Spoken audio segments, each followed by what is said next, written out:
लाभदाई में, हिरण्य कशिपु है, सिलटन के न खाले, तो नरसिंह पर तो नरसिंह, यत याम तो नरसिंह, कही नरसिंह हृदय नरसिंह, नरसिंह दिन शरण सुखद, कर कमल वर नखाय, अद्भुत संग दलित अनन्य कस्तिकी स्तनों,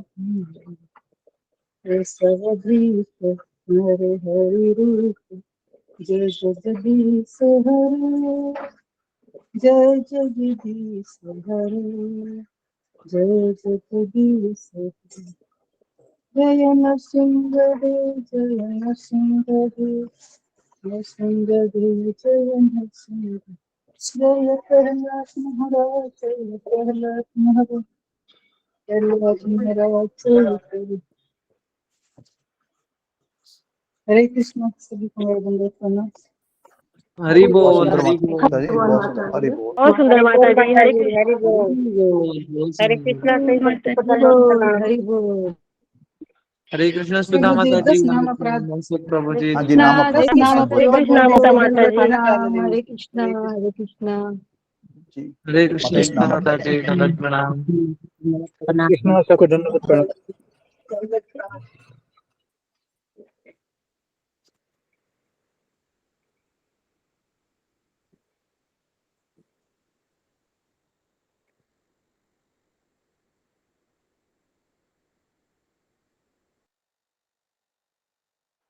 हरे कृष्णा माता जी, नाम अपराध बोल रही हैं।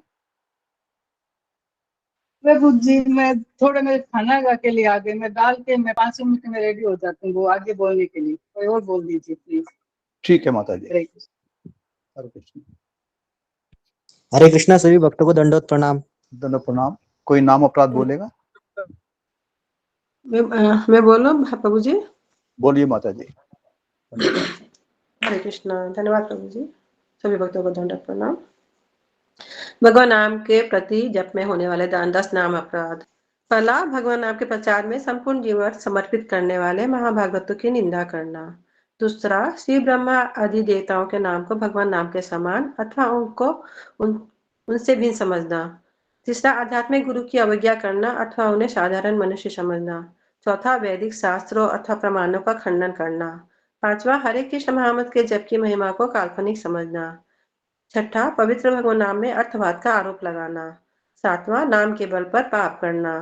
आठवां, हरे कृष्ण महामंत्र के जप को वेदों में वर्णित एक शुभ सकाम कर्मकांड के समान समझना।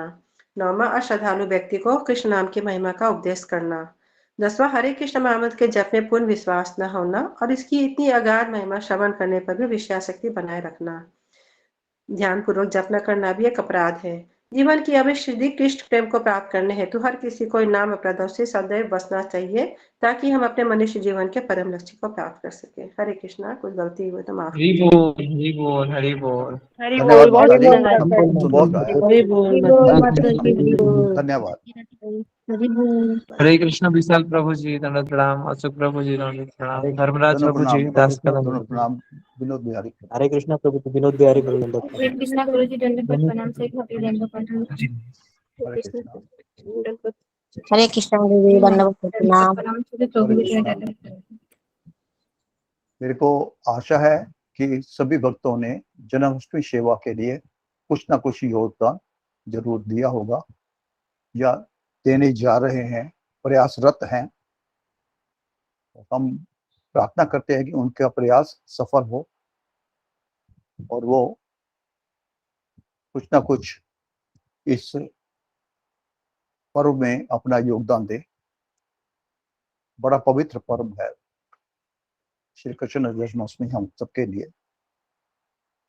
तो जिन भक्तों ने 500 या 500 से अधिक दिया है उनको प्रसादम की व्यवस्था गुरुजी ने की है मंदिर से ही, तो कृपया वो मुझे, मैंने ग्रुप में डाला हुआ है, अपना नाम भी डाला हुआ है, अपना फोन नंबर भी डाला हुआ है, मेरे व्हाट्सएप नंबर पे अपना एड्रेस वगैरह और फोन नंबर डाल दें ताकि वो एक लिस्ट तैयार करके मैं गुरुजी को भेज सकूं और गुरुजी आपको प्रसाद देने की व्यवस्था कर सकें। प्रभु जी, मैंने गुरुदेव को एड्रेस भेज दिया है, जो मैंने किया था ना सेवा, तो जी माता एड्रेस जी, गुरुदेव को एड्रेस माता जी मैंने जैसे जो भी मेरे को सेवा में भेजनी है आप। आपको भेजनी है क्या? अच्छा, जी माता जी, जो एड्रेस है ना, ठीक है। जी माता जी। मैंने प्रभु जी भेज दिया आपका एड्रेस। हाँ जी, आपका मिल गया सुधा माता जी। ओके, और हरे अपनी कृष्ण। हरे कृष्ण गुरु जी, दंडवत प्रणाम। हरे कृष्णा गुरु जी, दंडवत प्रणाम। हरे कृष्ण। हरे कृष्ण। गुरु जी दंडवत प्रणाम। हरे कृष्णा गुरु जी, दंडवत प्रणाम। कृष्णा गुरु जी दंडवत प्रणाम। हरे कृष्ण गुरु जी, हरे कृष्णा गुरु जी दंडवत प्रणाम। सब भक्त दंडवत प्रणाम। सब माता जी दंडवत प्रणाम। दंडवत प्रणाम गुरु हरे जी। कृष्ण। दंडवत प्रणाम। हरे कृष्ण गुरु जी धन्यवाद प्रणाम। हरे कृष्ण श्री कृष्ण गुरु जी प्रणाम। श्री कृष्ण प्रणाम। हरे कृष्ण गुरु जी धन्यवाद प्रणाम। हरे कृष्ण सबको। हरे कृष्ण। हरे कृष्ण। ओके, तो हम आगे बढ़ते हैं। कुछ अनाउंसमेंट करना है या आगे बढ़ो? अशोक चावला प्रभु। अनाउंसमेंट कर दिया गुरु जी। जी जी, ओके ओके, तो हम आगे बढ़ते हैं। ओम अज्ञानतिमिरान्धस्य ज्ञानाञ्जनशलाकया चक्षुरुन्मीलितं येन तस्मै श्रीगुरवे नमः। श्रीचैतन्यमनोभीष्टं स्थापितं येन मह्यं ददाति स्वपदान्तिकं।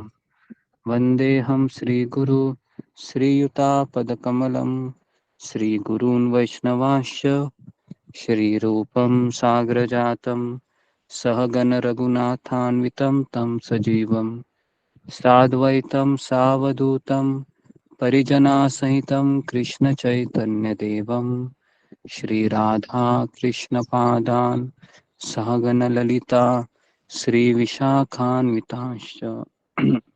हे कृष्ण करुणा सिंधु दीनबंधु जगत्पते गोपेश गोपिका कांत राधा कांता नमोस्तुते। तप्त कांचन गौरांगी राधे वृंदावनेश्वरी वृषभानुसुते देवी प्रणमामि हरिप्रिये। वाञ्छाकल्पतरुभ्यश्च कृपा सिन्धुभ्येव च पतितानां पावनेभ्यो वैष्णवेभ्यो नमो नमः। श्रीकृष्ण चैतन्य प्रभु नित्यानंद श्री अद्वैत गदाधर श्रीवासादि गौरभक्तवृंद। हरे कृष्णा कृष्ण कृष्ण हरे हरे, हरे राम राम राम हरे हरे। मुखं करोति वाचालं पंगुं लंघयते गिरिं यत्कृपातमहं वन्दे श्रीगुरुदीनतारिणम्। ओके, हरे कृष्णा। तो सारे भक्तों का स्वागत है हमारे तो जी। तो आज थोड़ा सा देरी हुआ मुझे आने को, बाहर गए थे, तो इसके लिए हम 3:10 बजे आए। खाना खाने के पश्चात फिर हम यहाँ पर आ गए। तो यहाँ पर शांति होती है। तो जी, तो मैंने काफ़ी सोच रहा था मैं कि इसके बारे में हम चर्चा की श्रृंखला शुरू करनी चाहिए। तो आज से ही हम कृष्ण लीला में प्रवेश करना चाह रहे थे। तो हम सोचा कि आज से हम लगातार 7 तारीख तक हम भगवान श्री कृष्ण की लीलाओं के बारे में लगातार चर्चा करेंगे। तो आज हम सुभद्रा हरण के ऊपर चर्चा करेंगे, जो हमारा पहला टॉपिक रहेगा। तो वहाँ से हम शुरू करने वाले हैं। तो आज का टॉपिक मैंने डिसाइड किया था भाव भक्ति के ऊपर दूं, लेकिन मुझे ऐसा लगता है कि शायद आपको समझ में नहीं आएगा क्योंकि थोड़ा टेक्निकल है।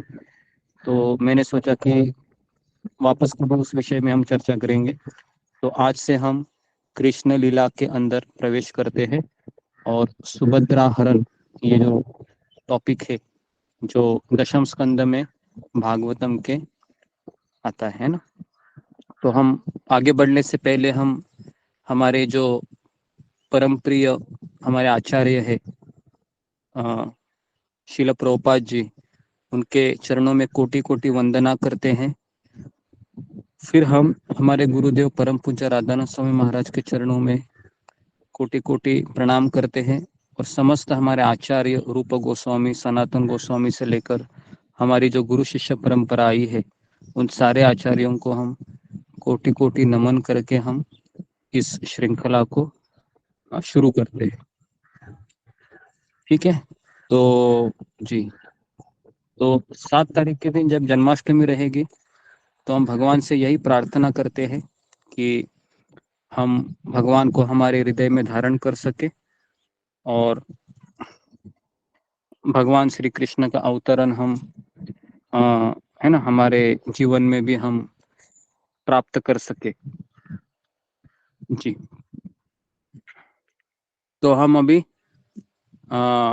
अधिक देर न करते हुए हम जो टॉपिक है सुभद्रा हरण उस पर हम चर्चा करते हैं। ओके जी।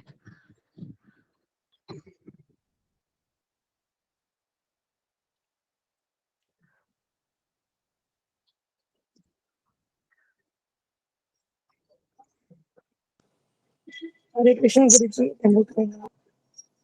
हरे कृष्ण सभी भक्तों को मेरा दंडवत प्रणाम। जी, तो सुभद्रा हरण ये अध्याय 86 है। तो मुझे लगता है कि हमारे पास कितने दिन रहेंगे, अगर आज का दिन हम काउंट करेंगे तो 22 और ये 31 का महीना है तो 10 दिन और 17 दिन रहे। 15 दिन जी, 15 दिन के लिए। ओके, 15-16 दिन। ओके, 15-16 दिन है हमारे पास। 16-17 तो जी, तो 22 तारीख को नहीं, 22 नहीं, 26 तारीख को झूलन यात्रा शुरू हो रही है। तो झूलन के बारे में भी हम आपको 26 को बताएंगे थोड़ा सा कि झूलन यात्रा का सिग्निफिकेंस क्या है। और हमारे इस्कॉन मंदिर में बहुत अच्छा झूलन का आयोजन किया जाता है। तो पिछले साल हमने झूलन यात्रा के प्रसंग को दिखाए थे। शाम को आरती भी होती है, बहुत सुंदर लगता है, इतना अच्छा वो डिजाइन करते हैं। लास्ट टाइम अगर आपको पता होगा तो कुछ भक्त जो 1 साल से पुराने हैं उन्होंने देखा होगा कि किस तरह से राधा कृष्ण की झांकी बनाते हैं, उनको सुंदर झूलन करते हैं, सजाते हैं और उसमें उनको खींचते हैं। तो शाम के समय हम अगर मौका मिलेगा तो हम आपको वो दर्शन भी कराएंगे झूलन का। ओके जी।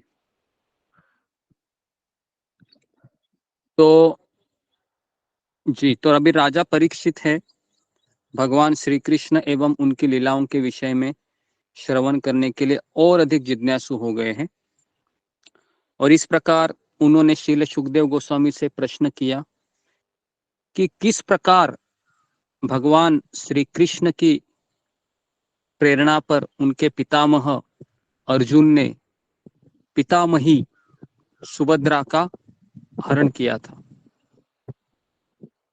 तो राजा परीक्षित अपने पितामह द्वारा अपनी पितामही के हरण एवं उनके विवाह के विषय में सुनने के लिए अत्यंत उत्सुक थे।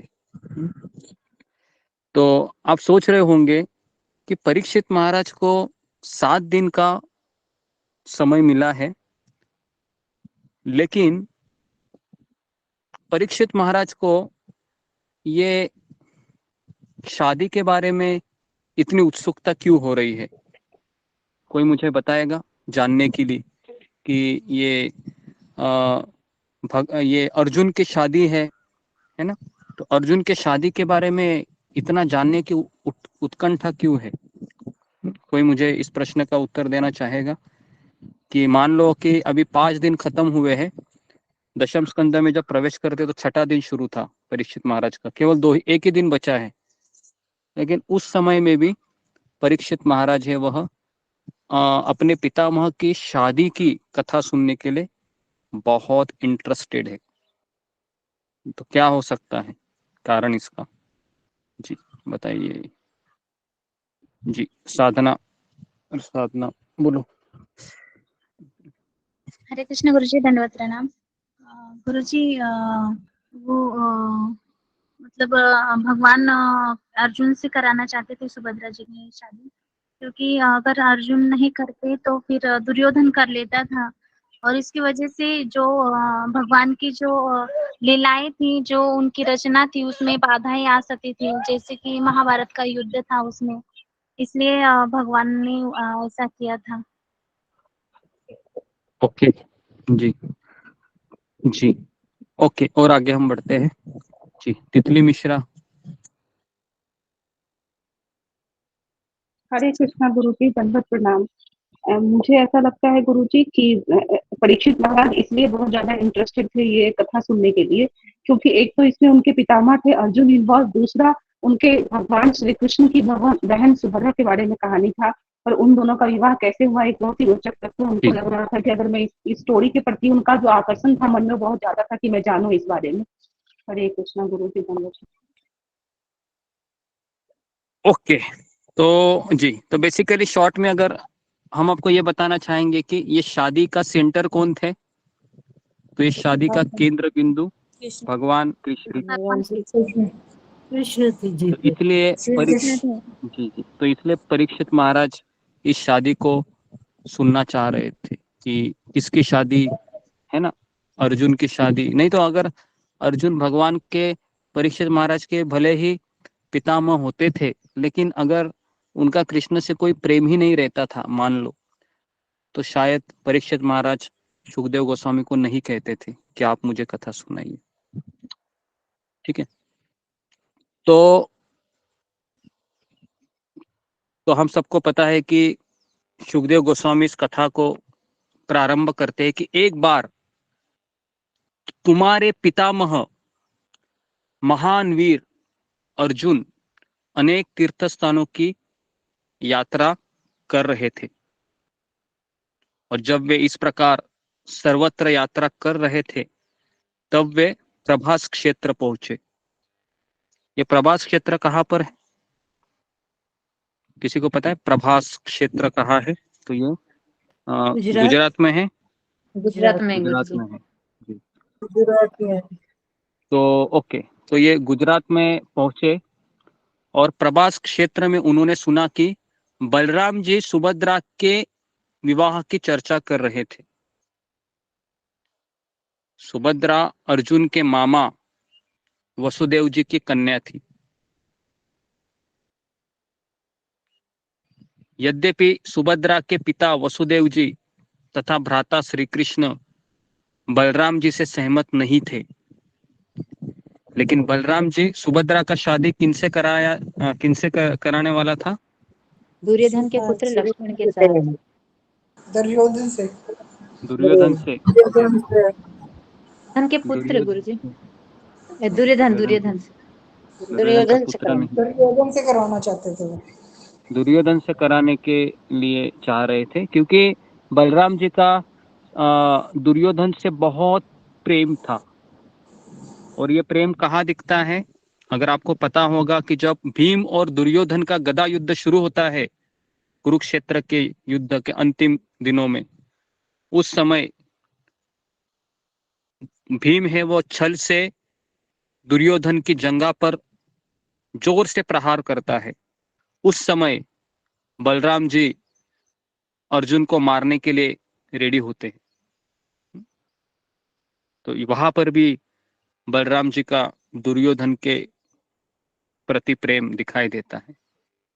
और दुर्योधन के गदा शस्त्र के गुरु कौन थे? तो दुर्योधन के गुरु थे बलराम जी। बलराम जी। जी बलराम जी उनके गुरु थे। ओके, तो इस शादी में बलराम जी की ही इच्छा थी कि मैं मेरी बहन की शादी अर्जुन से करूं, दुर्योधन से करूं, लेकिन कृष्ण और उनके पिता वसुदेव जी की बिल्कुल इच्छा नहीं थी। तथापि बलराम जी सुभद्रा का विवाह दुर्योधन से करने के पक्ष में थे, किंतु अर्जुन की इच्छा सुभद्रा से पानी ग्रहण करने की थी। तो जैसे जैसे उन्होंने सुभद्रा के तथा उसके सौंदर्य के विषय में विचार किया, वैसे वैसे उससे विवाह करने का विचार उन्हें भी आकर्षित करने लगा। अपने मन में एक योजना बनाकर उन्होंने हाथ में त्रिदंड लिए हुए एक वैष्णव सन्यासी का वेश धारण किया। लेकिन हम आपको वापस बता रहे हैं कि ये सन्यास वेश धारण करने के लिए भी किसने कहा था अर्जुन को? श्री कृष्ण जी ने। कृष्ण ने। तो कृष्ण ने कहा था। ने कहा था जो ओके, तो मायावादी सन्यासी होते हैं वो एक दंड लेते हैं अपने हाथ में, लेकिन वैष्णव सन्यासी 3 दंड लेते हैं, त्रिदंडी सन्यासी कहते हैं। त्रिदंडी सन्यासी का संकेत यह है कि वह अपने तन, मन तथा वचन से भगवान की सेवा करने का प्रण लेता है। ओके, तो एक दंडा सन्यासी और त्रिदंडा सन्यासी, इसमें फर्क है। तो वैष्णव है वो 3 दंडा का सन्यास लेते हैं, क्योंकि उसमें तन मतलब क्या? शरीर, मन और वचन, इससे भगवान की सेवा करने का प्रण लेते हैं। तो साधारणतः सन्यासियों को धर्म उपदेश करने के लिए संपूर्ण देश में यात्रा करनी होती है, किंतु भारतवर्ष में वर्षा ऋतु के चातुर्मास में वे लोग यात्रा नहीं करते हैं। इस काल में वे एक ही स्थान पर आश्रय लेते हैं। तो जब सन्यासी 4 मास के लिए एक स्थान पर निवास करता है, तब उस स्थान के स्थानीय निवासी आध्यात्मिक प्रगति के लिए उस सन्यासी की उपस्थिति का लाभ उठाते हैं। तो त्रिदंडी सन्यासी के वेश में अर्जुन द्वारिका नगरी में 4 महीने तक रुके रहे और ऐसी योजना बनाते रहे जिससे कि वे सुभद्रा को पत्नी के रूप में प्राप्त कर सके। द्वारकावासी तथा भगवान श्री बलराम भी अर्जुन को सन्यासी के रूप में पहचान नहीं पाए। ये कौन है, कहां से आया, है ना? अतएव उपस्थिति वस्तुस्थिति को न समझते हुए उन सब ने सन्यासी को सादर प्रणाम अर्पित किया। और एक दिन देखिए क्या हुआ कि भगवान बलराम ने इस विशेष सन्यासी को अपने घर में प्रसाद के लिए आमंत्रित किया। बलराम जी ने अत्यंत आदर पूर्वक उन्हें भोजन अर्पित किया और अर्जुन सन्यासी के वेश में भोजन कर ही रहे थे। और बलराम जी के घर पर भोजन करते हुए अर्जुन की नजर किस पे चली गई? कृष्ण की बहन सुभद्रा के ऊपर चली गई। तो सुभद्रा के प्रति अर्जुन के मन में प्रेम उत्पन्न हुआ और उसके नेत्र चमक उठे। वह चमकते हुए नयनों से सुभद्रा को निहारने लगे। अर्जुन ने निश्चय किया किसी न किसी प्रकार से वह सुभद्रा को पत्नी के रूप में प्राप्त करेंगे, और इस इच्छा के कारण उनका मन उद्विग्न हो उठा। अभी मैं आपको यहाँ पर बताना चाहूंगा कि ये जो विचार अर्जुन के मन में प्रवेश कर रहे हैं, आपको लगेगा कि ये तो विचार ऐसे लग रहे हैं कि जैसा एक लड़का है किसी लड़की को देखता है और उस लड़के के मन में भी ऐसे ही विचार उत्पन्न होते हैं। लेकिन मैं यहाँ पर आपको बताना चाहूंगा कि अर्जुन के मन को कौन नियंत्रित करे है? तो अर्जुन के मन को भगवान नियंत्रित करे, है ना? तो इसलिए हमारे मन में इच्छा होना, है ना, और अर्जुन के मन में ये इच्छा होना, इसमें बहुत फर्क है। अर्जुन है वह योग माया के अधिकार क्षेत्र में है, जो भगवान की अंतरंगा शक्ति है, और हम जैसे बद्ध जीव भगवान की बहिरंगा शक्ति माया देवी के अंतर्गत आते हैं। तो महाराज परीक्षित के पितामह अर्जुन स्वयं भी अद्भुत सौंदर्य के स्वामी थे। ऐसा नहीं है कि अर्जुन दिखने में सुंदर नहीं थे। अर्जुन ये साधारण पुत्र, किसके पुत्र थे अर्जुन? तो अर्जुन ये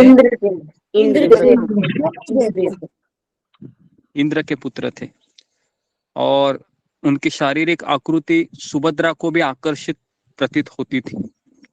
सुभद्रा ने भी अर्जुन को देखा, और उसके पूर्व सुभद्रा ने भी अपने ही मन में यह निश्चय कर लिया था कि मैं केवल अर्जुन को ही पति के रूप में स्वीकार करूंगी। तो अर्जुन को देखते हुए वह अत्यंत सुखपूर्वक मुस्कुरा रही थी। इस प्रकार अर्जुन भी उसके प्रति अधिकाधिक आकर्षित हो गए। इस प्रकार सुभद्रा ने स्वयं को अर्जुन के प्रति समर्पित कर दिया, तथा अर्जुन ने किसी भी प्रकार उससे विवाह करने का निश्चय किया।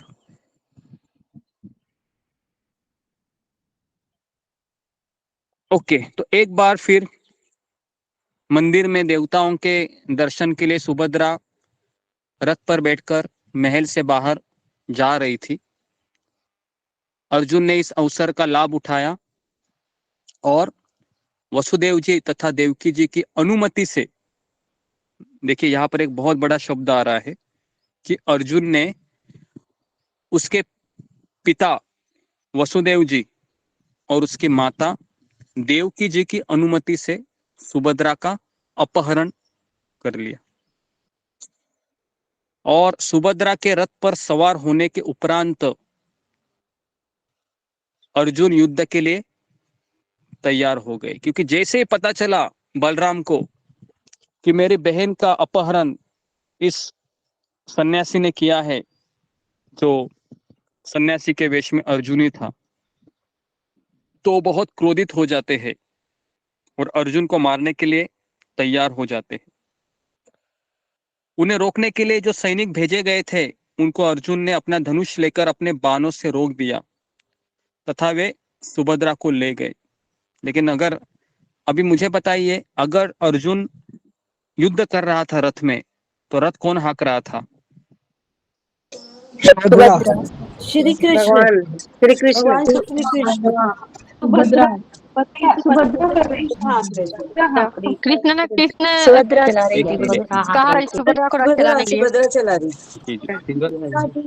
जी, सब लोग शांत हो जाइए, है ना, नहीं तो भगवान ही आएंगे उत्तर देने के लिए। इतना आवाज मत कीजिए।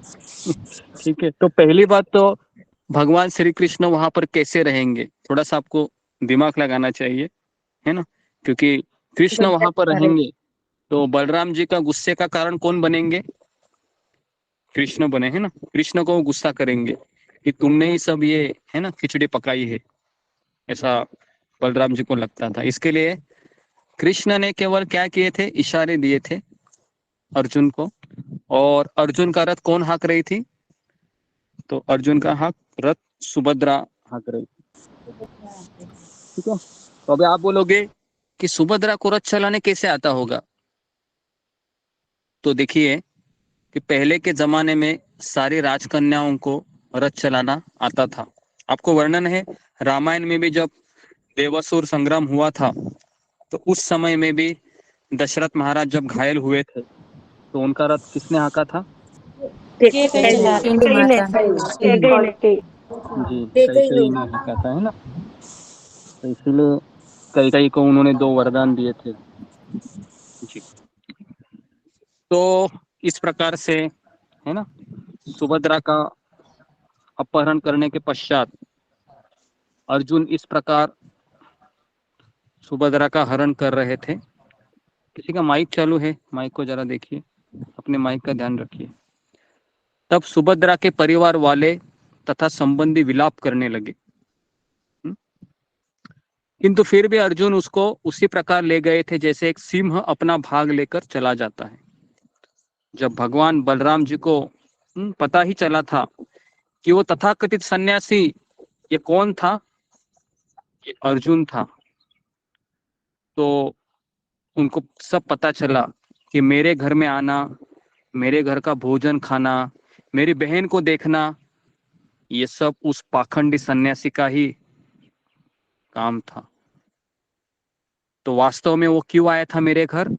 तो मेरी बहन सुभद्रा को हर लेने के लिए आया था।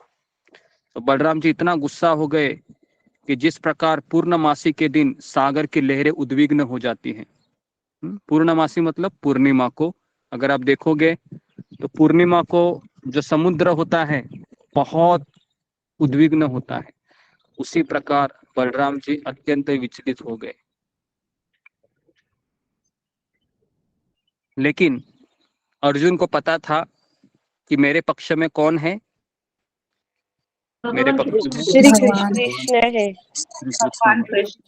हाँ, तो उन्होंने अन्य परिवारजनों के साथ बलराम जी के चरणों पर गिरकर तथा उनसे अर्जुन को क्षमा करने की याचना करने लगे। कौन? कृष्ण। किसको? बलराम जी के पास। और बलराम जी को शांत करने का प्रयास करने लगे। और उसके बाद बलराम जी को उन्होंने सवाल पूछा कि मुझे बताइए ताऊ, जब अर्जुन ने अपनी बहन सुभद्रा का अपहरण किया था तो उसका रथ कौन हाँक रही थी? तो बलराम जी ने कहा कि मैं अपनी बहन सुभद्रा हाँक रही थी। तो इसका अर्थ क्या है फिर? इसका अर्थ है कि ये जो अपहरण है वह केवल अर्जुन की इच्छा से नहीं हुआ था, हमारी बहन सुभद्रा भी उसमें शामिल थी। तो इसलिए आप केवल अर्जुन को अपराधी के रूप में नहीं देख सकते, हमारी बहन भी उसमें शामिल है। तो इस तरीके से, है ना? क्या लगता है आपको, अगर कृष्ण किसी को समझाने लगे तो क्या कोई बिना समझाए रह सकता है? कृष्ण, है ना? कृष्ण अगर किसी को समझाना चाहे तो कोई भी आसानी से समझ जाता है। तो इस तरीके से बलराम जी को भी प्रतीति हो गई कि सुभद्रा भी अर्जुन से प्रेम करती है, और उन्हें यह जानकर हर्ष हुआ कि वह अर्जुन को पति के रूप में प्राप्त करना चाहती थी। अभी जो भी वाद विवाद है वो समाप्त हो गया था, और कृष्ण ने बलराम जी को कहा, ताऊ जी, अभी हम चाहते हैं कि आप जो हमारे बहन के पति है मिस्टर अर्जुन, तो उन दोनों को क्या करें, आप आशीर्वाद दीजिए, है ना? और बदले में उनको दहेज भी दे दीजिए। तो पहले के इसमें दहेज की प्रथा थी, तो आप बोलोगे कि ये तो दहेज तो बहुत ही घिनौना कार्य है कलयुग में, तो इसके चलते कितने स्त्री का, है ना, शोषण होता है। तो यहाँ पर मैं एक चीज आपको बताना चाहूंगा कि पहले के जमाने में जो दहेज दिया जाता था वह स्व इच्छा से दिया जाता था। अपने पिता अपनी पुत्री के प्रति प्रेम करता था, तो उस प्रेम के खातिर वह जो लड़के को, है ना, देते थे कि ये ले लो मेरी तरफ से। लेकिन फिर इसका दुरुपयोग होने लगा, और फिर अभी लड़के के पिताजी ही और माता पिता डिमांड करते हैं, मैंने मेरे बेटे को इंजीनियर बनाया है, मैंने मेरे बेटे को डॉक्टर बनाया है, इसके लिए 6 लाख 10 लाख खर्चा हुआ है, हम चाहते हैं कि आप सभी वो खर्चा हमको दे, आपकी बेटी हमारे पास खुशी से रहेगी। कितने लोगों ने सुना है ये प्रथा? अभी भी मुझे लगता है कि नॉर्थ इंडिया में ये ज्यादा चलती है। सुना है आपने? सुना क्या है, देखा है गुरुजी, देखा भी होगा, सुना भी। सुना ही नहीं, देखा भी है गुरुजी। जी जी, बहुत एडवांस बहुत होता है। जी जी। तो ओके, तो ये जो ओके जी, तो बहुत आपने जी लिखा होगा ना जी। तो दहेज की प्रथा है, कलयुग में क्या होता है, डिमांड होता है ना? हरे कृष्णा गुरुजी, तो प्रणाम। तो एक तरीके से अभी जो विवाह होता है उसमें अगर लड़की को कहा जाता है कि मेरे बेटे को 4 व्हीलर चाहिए, अगर बेटा ज्यादा पढ़ा लिखा है, इंजीनियर डॉक्टर है, तो 4 व्हीलर चाहिए, अगर बेटा ग्रेजुएशन है तो 2 व्हीलर चाहिए। पता है, ऐसा रेट रहता है अभी शादी करने के। तो ये दहेज में अभी लेते हैं ऐसा। और अगर दहेज में मान लो कि ये कम पड़ गया तो फिर लड़की को टॉर्चर किया जाता है, कहते हैं कि जाओ तुम्हारे पिता से कुछ मांग के लेके आ जाओ, है ना। तो इसके लिए ये दहेज कलयुग में सबसे एक तरीके से है ना अपराधजनक प्रवृत्ति है। तो जैसे ही कृष्ण के कहने से सुभद्रा और अर्जुन बलराम जी के सामने आ गए, तुरंत अर्जुन है ना क्षमा मांगने के लिए क्षमा की याचना करने लगे, और है ना बलराम जी भी उनको क्षमा किए। और इस तरीके से दहेज में धन संपत्ति, हाथी, घोड़े, रथ, दासी तथा दासियों का बाहुल्य था। तो महाराज परीक्षित ने जब कृष्ण के विषय में और अधिक श्रवण करने को उत्सुक थे, अतएव अर्जुन द्वारा सुभद्रा हरण की कथा समाप्त करने के उपरांत श्री सुखदेव गोस्वामी ने और एक अन्य कथा कहनी शुरुआत की। तो अभी अगले हम कथा में प्रवेश कर रहे हैं। सुभद्रा हरण हो गया। अगर हम डिटेल में लेंगे सुभद्रा हरण तो इसके लिए 2 से 3 दिन लगेंगे, लेकिन हमें भगवान की कई कथाओं को हमको 15 दिन में लेना है। तो इसके लिए हम कृष्ण किताब में से पढ़ रहे हैं, जिसमें श्रील प्रभुपाद जी ने संक्षिप्त में कृष्ण की लीलाओं का वर्णन किया है। विदेह राज्य की राजधानी मिथिला नगरी में एक गृहस्थ ब्राह्मण रहते थे। उनका नाम था श्रितदेव। ध्यानपूर्वक सुनिए, शायद आपने ये कथा सुनी नहीं होगी, थोड़ी सी नई है, किसी ने सुनी भी होगी। तो श्रुतदेव नामक यह ब्राह्मण भगवान कृष्ण का महान भक्त था और पूर्ण रूप से कृष्ण भावना भावित होने के कारण उसका मन पूर्ण रूपेण शांत था और समस्त भौतिक आकर्षणों से निर्लिप्त था, मतलब अनासक्त था। तो व्यक्ति का मन कभी शांत होता है? अगर हमारे मन में शांति चाहिए तो हमें क्या करना होगा? तो हमें इन भौतिक चीजों से दूर रहना सीखना होगा, है ना। जब भी हम शॉपिंग करने जाते हैं तो हमारी नजर उस कांच की खिड़कियों के आर पार चली जाती है, पता है, और कोई चमकीली वस्तु हमको दिखती है, और फिर हम क्या कहते हैं? अगर पति पत्नी एक साथ रहेंगे तो पत्नी पति को कहते हैं कि मुझे वो चीज चाहिए करके, है ना। और अगर पति ज्यादा ही मेहरबान रहेगा तो उस समय वह इच्छा पूरी करता है, और अगर पति ज्यादा रहेगा कुछ तो फिर वो कहता है हमारा बजट नहीं है ना।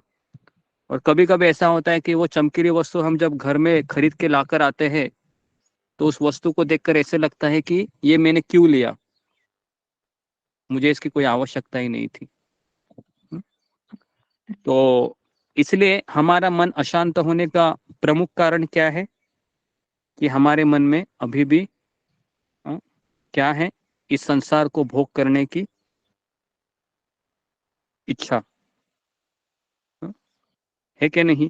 कितने लोगों को लगता है कि मेरे हृदय की सारी इच्छाएं गुरुजी खत्म हो गई, अभी एक भी इच्छा नहीं है बस। ऐसा कोई है यहाँ पर?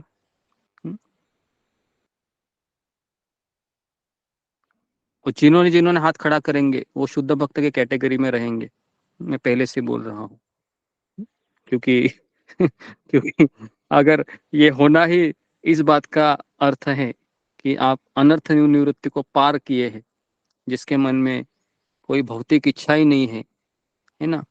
अगर किसी लेडीज को ज्वेलरी के दुकान में लेके गएंगे और उसको कहेंगे कि क्या चाहिए बोलो, और उस समय भी कोई लेडीज बोलेगी कि मुझे कुछ नहीं चाहिए, मुझे बस केवल हरि नाम चाहिए, तो शायद मैं, है ना, सोच सकता हूँ कि हाँ सही में भौतिक इच्छा नहीं है अभी। तो जिन्होंने हाथ खड़े किए हैं, तो अगर मैं अब उनके बारे में बताऊं तो मुझे डाउट है कुछ भक्तों के बारे में, क्योंकि मैं उनको, कुछ लोगों को 6 महीना 8 महीने से ऑब्जर्व करता हूँ। ओके, अगर है तो अच्छा है, लेकिन फिर भी भौतिक इच्छा को पूरी तरीके से निकलना ये एक गुरु और कृष्ण की कृपा से ही संभव है। हमारे इस्कॉन मंदिर में 20-20, 30-30 सालों से मंदिर में रहकर साधना करने वाले भक्त है, वो भी कहते हैं कि अभी भी मेरे मन में भौतिक इच्छाएं मुझे कभी कभी सताते हैं। जो लोग 20 साल 30 साल से साधना भक्ति कर रहे हैं, है ना, तो आप सोच सकते हो कि क्या हमारी निश्चित गई है। ओके, तो ये श्रुतदेव नाम का ब्राह्मण था, अत्यंत विद्वान था और कृष्ण के संतुष्टि के अलावा और उसके मन में कोई इच्छा नहीं थी। तो इसका प्रतीक क्या है कि कौन सी इच्छा नहीं है? तो एक स्टोरी मैं आपको बताता हूँ। क्योंकि वो कृष्ण भक्त, उसके जीवन में कुछ भी होता है तो उसको भगवान की इच्छा के रूप में स्वीकार करता है। ये कथा मैंने पहले भी बताई थी, वापस बता रहा हूँ क्योंकि काफी दिन हो गए। तो इस कथा के द्वारा हम समझ जाएंगे कि मेरे जीवन में कुछ भी हो रहा है, जो कुछ होता है कृष्ण की इच्छा से होता है। तो एक राजा था और उसका एक प्रधानमंत्री था जो भगवान का भक्त था। इतना बड़ा भक्त था कि वो हमेशा कुछ भी उसके जीवन में होता है तो यही कहता था कि ये कृष्ण की इच्छा है। तो एक समय राजा के लिए नई तलवार लाई थी। तो राजा ने तलवार को हाथ में लिया और अचानक राजा का एक उंगली है वो कट गया तलवार से। तो बगल में ही प्रधानमंत्री खड़े थे, उन्होंने कहा कि कृष्ण की इच्छा है ये। तो राजा को बहुत गुस्सा आया और राजा ने सोचा कि इसको तो मैं सबक सिखाऊंगा ही। तो कुछ दिनों के बाद फिर उसके इकलौते पुत्र का निधन हुआ। उसके पश्चात भी वो कहते हैं कि कृष्ण की इच्छा थी। तो राजा को इतना गुस्सा आ गया कि उसने प्रधानमंत्री को जेल में डाल दिया और फिर वह एक नए प्रधानमंत्री के साथ जंगल में शिकार करने के लिए गए। उस समय काली माता के कुछ डकैती ने राजा और प्रधानमंत्री को पकड़ लिया बलि देने के लिए। तो राजा को सजाया गया, बहुत नहलाया गया, नहलाने के बाद सजाया गया, नए वस्त्र पहनाए गए। और अभी एक पुरोहित था काली माता का, उसने राजा को वेदी में चढ़ाया और राजा की मुंडी इस तरह से रखी थी कि अभी राजा का सर कटने वाला था। उसी समय जो पुरोहित था उसकी आंखें कहाँ गई? उसकी आंखें राजा के हाथों पर गई और पुरोहित ने कहा कि ठहरो, ये राजा बलि देने के लिए योग्य नहीं है क्योंकि अपूर्ण है, क्योंकि इसके हाथों में देखो 4 उंगली है। हाँ, तो इसको साइड में करो। तो अभी किसको ले लो? हाँ, ये प्रधानमंत्री है, इसको नहलाओ अभी। तो प्रधानमंत्री को नहलाया गया और उसको भी नए कपड़े पहनाए गए। तो प्रधानमंत्री के 5 के 5 उंगली हाथ पैर के सही सलामत थे। तो राजा के आंखों के सामने उस नए प्रधानमंत्री का सर कटा गया। राजा बहुत घबराया था और मन मन में उस प्रधानमंत्री को बहुत धन्यवाद देता था, क्योंकि आपको याद है उसको पता था जब मेरी उंगली कटी थी तो उसने क्या कहा था? ये कृष्ण की इच्छा से हुआ। तो धन्यवाद देने के लिए वह बहुत आतुर हो गया प्रधानमंत्री को, और इस तरीके से दौड़ के घोड़े से वह अपने राज्य में गया और जिसको जेल में डाला था उसको कहा कि उनको जल्दी से जल्दी लेके आ जाओ मेरे सामने। तो प्रधानमंत्री आया और राजा ने प्रधानमंत्री के पैर पड़े, कहा कि आज तुम्हारे कारण मैं बच गया, तुम सही कह रहे हो कि कृष्ण की इच्छा थी। तो प्रधानमंत्री को आश्चर्य लगा कि ये ऐसा क्यों कह रहा है। तो राजा ने सारा वृत्तांत प्रधानमंत्री को बता दिया। लेकिन राजा ने फिर सवाल किया कि मैंने तुमको जेल में डाला, ये कृष्ण की इच्छा कैसे हो सकती है? ये मुझे समझ में नहीं आई। तो प्रधानमंत्री ने कहा कि अगर आप मुझे जेल में नहीं डालते थे तो वहां पर मेरा सर कटता था, तो इसके लिए वो कृष्ण की इच्छा थी। तो हमारे जीवन में भी काफी चीजें ऐसी होती हैं, हम उसको समझ नहीं पाते हैं, लेकिन समय के पश्चात हम उस चीज को समझ पाते हैं ना, बराबर है। नहीं तो हम सोचोगे कि ये मेरे साथ क्या हो गया। तो इसके लिए ये कहानी हमेशा याद रखना, एक राजा और प्रधानमंत्री की। ओके, तो जी, तो इस तरीके से ये जो श्रुतदेव था अपने में संतुष्ट था, और सौभाग्यवश मिथिला के राजा भी उस ब्राह्मण के ही समान एक अच्छे भक्त थे। एक प्रसिद्ध राजा का नाम था बहुलाव था। एक अच्छे राजा के रूप में उनकी कीर्ति भी फैली हुई थी, तथा वे भी भगवान के विशुद्ध भक्त थे। भगवान श्री कृष्ण इन दोनों भक्तों राजा बहुलाश्व तथा ब्राह्मण श्रुतदेव के प्रति अतिशय दयालु थे। अतएव उन्होंने एक दिन अपने सारथी दारू को कहा कि अपना रथ आज मिथिला पे ले चलो, मुझे मेरे दोनों भक्तों से मिलने की बहुत तीव्र इच्छा है। तो भगवान श्री कृष्ण के साथ महर्षि नारद, वामदेव, व्यासदेव, परशुराम, असित, चवन, मैत्रेय तथा अन्य ऋषि मुनिगण भी थे। और भगवान श्री कृष्ण तथा ऋषिगण अनेक ग्राम तथा नगरों से होते हुए जा रहे थे। प्रत्येक स्थल पर नागरिक अत्यंत आदरपूर्वक उनका स्वागत करते थे। जब नागरिक भगवान के दर्शनार्थ आते थे तथा वे सब एक स्थान पर एकत्र हो जाते थे, तब ऐसा प्रतीत होता था कि अपने उपग्रहों सहित सूर्य वहां उपस्थित है। तो जी, तो इस तरीके से सभी जगह पर भगवान श्री कृष्ण का आदर आतिथ्य होता था। उस तरीके से श्री कृष्ण मिथिला नगरी पे पहुंच गए। जब भगवान के आगमन का समाचार नागरिकों को प्राप्त हुआ, तब उन्हें असीम सुख का अनुभव हुआ। भगवान को अर्पित करने के लिए अपने हाथों में उपहार लेकर नागरिक उनका स्वागत करने आए। तो राजा बहुलाश्व तथा ब्राह्मण श्रुतदेव दोनों को ही भली भांति ज्ञात था कि भगवान उन पर कृपा करने के लिए ही वहां आए थे। समझ में आ रहा है क्या? तो राजा बहुलाश्व और श्रुतदेव दोनों को पता था कि हमारे ऊपर ही कृपा करने के लिए हमारे प्रभु भगवान कृष्ण यहाँ पर आए। तो दोनों तत्काल ही भगवान के चरण कमलों में गिर पड़े तथा उन्हें प्रणाम किया। हाथ जोड़कर राजा तथा ब्राह्मण दोनों ने एक साथ भगवान कृष्ण एवं समस्त ऋषियों को अपने घर आने का निमंत्रण दिया। अभी उन दोनों को ही प्रसन्न करने के लिए भगवान श्री कृष्ण ने क्या किया? फिर अपना 2 रूपों में विस्तार किया। समझ में आ रहा है? भगवान कृष्ण एक के कितने हो गए?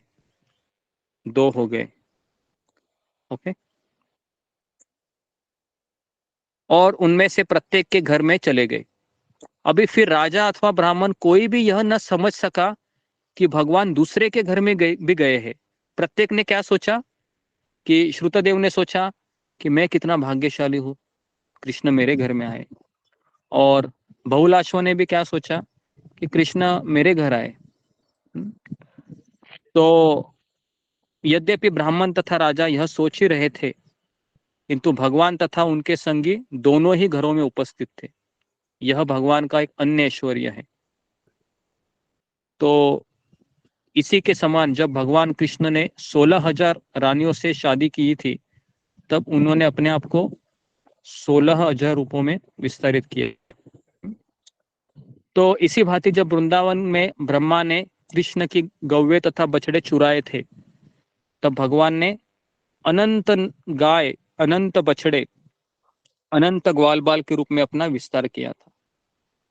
तो विदेहराज बहुलाश्व अत्यंत बुद्धिमान थे। भगवान सहित इतने महापुरुषों को अपने घर में साक्षात उपस्थित देखकर चकित हो गए। उसे भली भांति ज्ञात था कि बद्धात्माएं तथा विशेष रूप से सांसारिक कर्मों में संलग्न व्यक्ति 100% शुद्ध नहीं हो सकते थे, जबकि भगवान तथा उनके शुद्ध भक्त ही सांसारिक दूषणों से परे होते हैं। अतएव जब उसने पाया कि भगवान तथा सब महान ऋषि उसके घर पर पधारे हैं, तो वह आश्चर्यचकित हो गया तथा वह उनकी अहेतु की कृपा के लिए भगवान कृष्ण को धन्यवाद देने लगा। राजा स्वयं को अत्यंत अनुग्रहित अनुभव कर रहा था और उसने उत्तम आसन तथा गद्दियों तथा समस्त ऋषियों सहित भगवान कृष्ण सुखपूर्वक बैठ गए। उस समय राजा बहुलाश्व का मन अत्यंत चंचल हो रहा था, किंतु इसका कारण कोई समझता नहीं, अपितु भगवान के प्रति प्रेम और भक्ति का आनंद था। तो कभी कभी देखो, कोई व्यक्ति अगर हमारे घर में आता है, ऐसे व्यक्ति, तो कभी कभी हमको लगता है कि इनको कहाँ बिठाओ और कहाँ नहीं। हाँ, जैसे परम पूज्य राधानाथ स्वामी महाराज है ना, कभी कभी किसी के घर जाते हैं। पहले मुंबई में जब राधा गोपीनाथ मंदिर जब शुरुआत में बन रहा था, तो महाराज को काफी समय रहता था। तो जैसे ही महाराज उनके घर जाते थे, तो उनको लगता था कि गुरुदेव आए हैं, तो मैं कहाँ पर बिठाऊं इनको। तो थोड़े समय के लिए लगता है कि इनका मन चंचल हो गया है, लेकिन यह किसके कारण हुआ था चंचल? कि उनकी प्रेम के कारण होता है ना। तो उनके नयनों से आनंद अश्रु आ गए, है ना। तो उसने अपने अतिथियों के पाद प्रक्षालन का प्रबंध किया। उसके चरणों का प्रक्षालन करने के उपरांत उन्होंने अपने परिवार के सदस्यों से उस चरणामृत को अपने सिर पर धारण किया।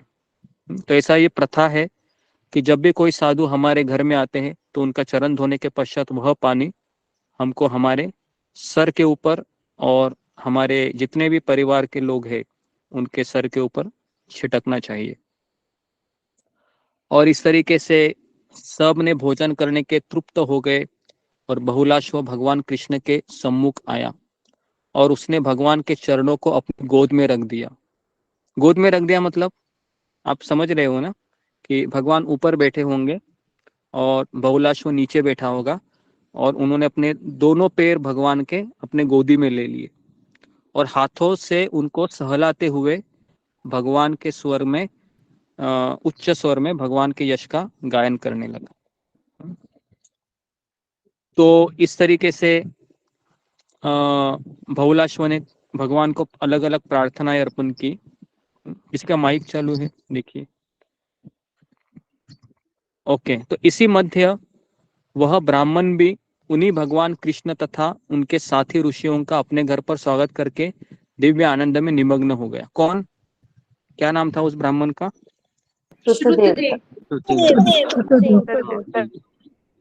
ओके, तो आपका ध्यान है, मतलब मुझे लगा कि आपका ध्यान रहेगा क्या नहीं, क्योंकि भगवान कृष्ण दोनों जगह पर जा रहे हैं, है ना। आपका आशीर्वाद।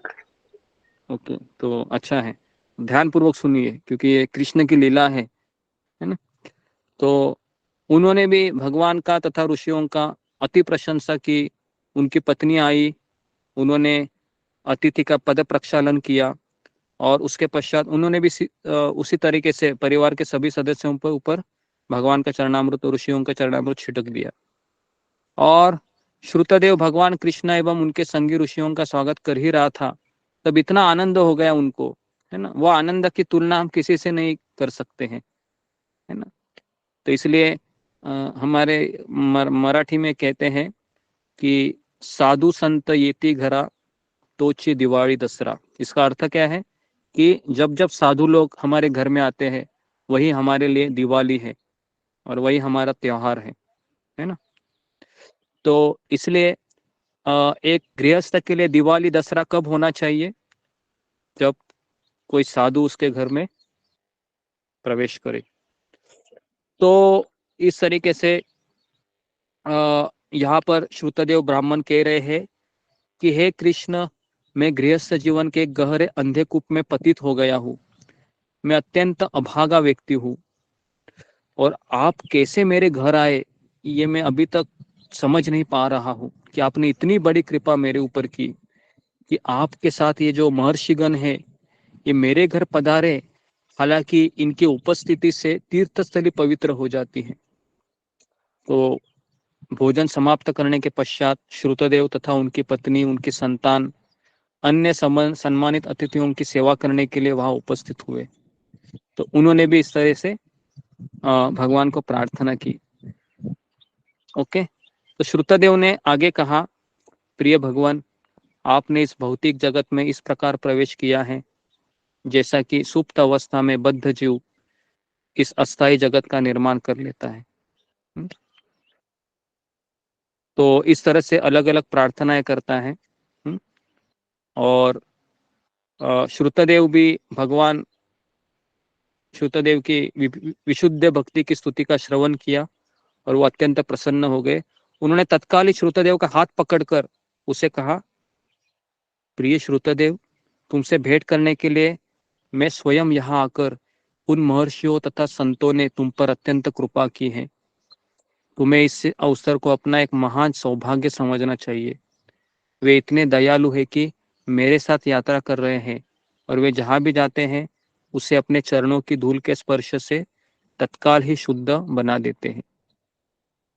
अभी यहाँ पर हम भगवान का एक गुण देख रहे हैं कि भगवान ये कह रहे हैं क्या कि मैं जहाँ जाता हूँ तो मेरे चरणों की धूली से आपका घर पवित्र हुआ है।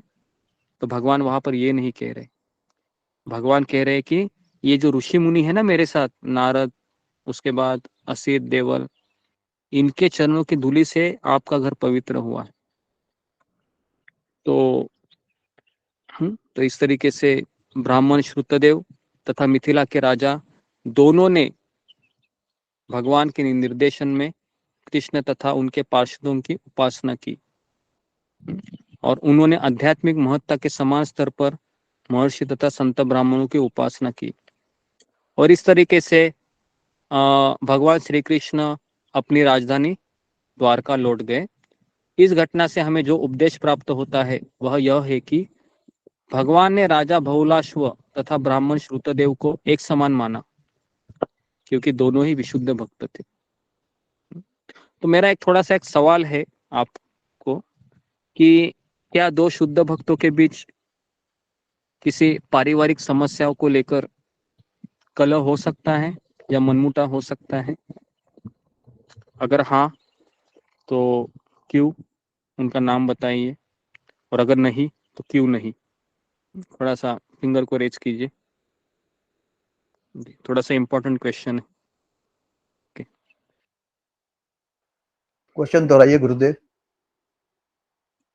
क्वेश्चन मेरा यह है कि क्या भगवान के दो शुद्ध भक्तों के बीच मनमुटाव हो सकता है या नहीं, और अगर हो सकता है तो क्यों हो सकता है, और अगर नहीं हो सकता है तो क्यों नहीं हो सकता है? जी, ओके जी।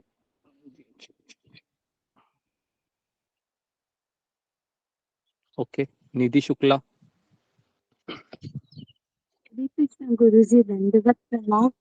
दो विशुद्ध भक्तों के बीच में तनाव कभी भी नहीं हो सकता क्योंकि वो लोग अपने मतलब अपने सुख के प्रति नहीं सोचते हैं। वो हर प्राणी को भगवत धाम तक पहुंचाना चाहते हैं। जैसे कल आप बता रहे थे कि वो हर प्राणी को भगवत धाम तक पहुंचाने के लिए प्रयत्न करते हैं। गोलोक धाम का भी त्याग करते हैं, तो उनके बीच में तनाव कभी भी नहीं हो सकता। ओके जी जी, धन्यवाद। नेक्स्ट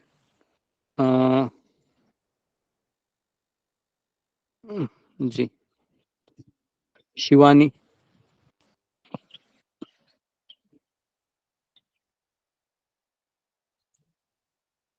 नेक्स्ट रंजना माता जी। हरे कृष्णा गुरुदेव, चरण में दंडवत प्रणाम से करते हैं। क्योंकि वो दोनों महान शुद्ध भक्त हैं गुरुदेव, तो फिर उनके बीच कोई वैसा तनाव तो होगा ही नहीं, मतलब मनमुटाव नहीं हो सकता है, क्योंकि उनका सबका दोनों का गोल एक ही है और वो वही चाहते हैं कि मतलब सभी भक्त मतलब भगवान के धाम तक जाएं। और मनमुटाव होगा भी तो ये इसीलिए होगा कि मतलब वो सेवा करने की जो भावना होती है कि मैं ज्यादा सेवा करूं, वो उससे ज्यादा मतलब सेवा करने की जो भावना होगी वही मतलब भले ही मनमुटाव का कारण हो सकता है एक दूसरे के प्रति। ओके, धन्यवाद। रश्मिता रानी। हरे कृष्णा गुरु जी, क्योंकि वो दोनों 3 गुना के ऊपर है इसलिए वो कलह नहीं कर सकते हैं। 3 गुणों के ऊपर है। ओके जी। तो आप सभी ने सही जवाब दिया है कि दो शुद्ध भक्त है वह उनके मन में मनमुटाव नहीं हो सकता है, लेकिन भगवान की लीला में ऐसा देखा गया है कि 2 भक्त जिनका मैं नाम आपको बताने जा रहा हूँ, तो उनका नाम है भीष्म पितामह और द्रौपदी। अगर आपको याद होगा, जब द्रौपदी का वस्त्रहरण हो रहा था तो द्रौपदी भीष्म पितामह के पास जाकर उनको ये कहती है कि पितामह, मुझे मेरे प्रश्न का उत्तर दीजिए। तो पितामह भीष्म केवल मुंडी नीचे करके बैठे रहते। उस समय अर्जुन वहां से चिल्लाता है, पितामह, पांचाली के प्रश्न का आप उत्तर क्यों नहीं देते हो? तो उस समय पितामह भीष्म कुछ बोल नहीं पाते हैं और द्रौपदी को इतना बुरा लगता है उस समय कि उस दिन से द्रौपदी ना आशीर्वाद लेने के लिए जाती है पितामह भीष्म के पास। और ये मनमुटाव कभी खत्म होता है जब पितामह भीष्म बाणों की शैया पर लेटे रहते हैं और द्रौपदी वहां पर आती है और वो देखते हैं कि पितामह भीष्म मेरे पति युधिष्ठिर महाराज को ज्ञान का उपदेश दे रहे थे। उस समय द्रौपदी ये सवाल पूछती है, पितामह, जब मेरे अब्रू को उतारा जा रहा था तो तब आपने ये महान उपदेश क्यों नहीं दिए दुर्योधन को? तो उस समय पितामह भीष्म ने द्रौपदी को ये कहा कि इसके इसके दो आंसर है। तो पहला मैं आपको आंसर ये बताना चाहूंगा कि महाभारत में लिखा हुआ है कि पितामह भीष्म कहते हैं कि मेरे शरीर में जो रक्त बह रहा था ये दुर्योधन का जो नमक था, क्योंकि मैं उनसे सैलरी लेता था तो इसलिए मैं बंधा हुआ था, तो मेरे शरीर के अंदर वो रक्त बह रहा था और तुम्हारे पति ने अपने बाणों के द्वारा उस रक्त को निकाल दिया है, इसलिए मैं युधिष्ठिर महाराज को ये तुम्हारे पति को उपदेश दे रहा हूँ। और भागवत कहता है कि ये कृष्ण की इच्छा थी कि भीष्म वहां पर चुप रहे। क्यों चुप रहे, कौन बताएगा कि भागवत की ये इच्छा क्यों थी? कौन मुझे बताएगा? फिंगर को रेज कीजिए कि पितामह भीष्म वहां पर चुप रहे, वो क्यों ना वह अगर कुछ बोलते थे तो ये भागवत बोलता है कि नहीं, पितामह ये भीष्म होना ये कृष्ण की इच्छा थी। जी, ममता पाल। हरे कृष्ण गुरु जी, तो फिर ये युद्ध नहीं होती थी अगर भीष्म पितामह इसके उपदेश में बल्कि द्रौपदी के बारे में जो उन्होंने पूछा था उनके अगर आंसर देते थे तो ये युद्ध नहीं होता था, ये लड़ाई नहीं होती थी। ओके, नेक्स्ट बिस्मिता रानी। हरे कृष्ण गुरुजी, धन्यवाद प्रणाम। गुरुजी, देखिए भीष्म पितामह एक शुद्ध भक्त है तो इसलिए। ओके जी, गीता।